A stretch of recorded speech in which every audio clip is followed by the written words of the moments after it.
Risk ಯಾರಲ್ಲಿ ಜಾಸ್ತಿ ಇರುತ್ತೆ ಅಂದರೆ ಧೂಮಪಾನ ಮಾಡುವವರಲ್ಲಿ, ಸಕ್ಕರೆ ಕಾಯಿಲೆ ಇದ್ದವರಲ್ಲಿ. ಹೇಗೆ ರಿಸ್ಕ್ ಫ್ಯಾಕ್ಟರ್ಸ್ ಕಮ್ಮಿ ಮಾಡ್ಕೊಳ್ಳೋದು ಅಂತನಾ? ಎಕ್ಸಸೈಸ್ ಸ್ಟಾರ್ಟ್ ಮಾಡಿ, ಬ್ರಿಸ್ಕ್ ವಾಕ್ ಸ್ಟಾರ್ಟ್ ಮಾಡಿ, 30 ನಿಮಿಷ ವಾಕ್ ಮಾಡಿ, 6000ದಿಂದ 8000 ಸ್ಟೆಪ್ಸ್ ಆಗುವಷ್ಟು ಮಾಡಿ. ತೂಕ ಕಮ್ಮಿ ಮಾಡ್ಕೊಳ್ಳಿ.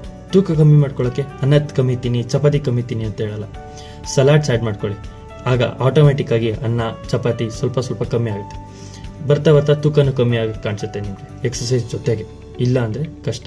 ಇದಿಷ್ಟು ಬಿಟ್ಟು ರೆಗ್ಯುಲರ್ ಆಗಿ ಚೆಕಪ್ಗೆ ಹೋಗಿ. BP, ಶುಗರ್, ಕೊಲೆಸ್ಟ್ರಾಲ್ ಎಲ್ಲ ನಾರ್ಮಲ್ ಲಿಮಿಟಿಗೆ ಬರಲಿ.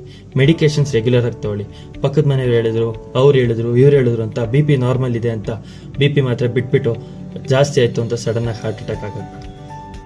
ಸ್ಮೋಕಿಂಗ್, ಡ್ರಿಂಕಿಂಗ್ ಎರಡರಿಂದನೂ ಹಾರ್ಟ್ ಅಟ್ಯಾಕ್ ರಿಸ್ಕ್ ಜಾಸ್ತಿ ಆಗೋ ಸಾಧ್ಯತೆ ತುಂಬ ಇದೆ.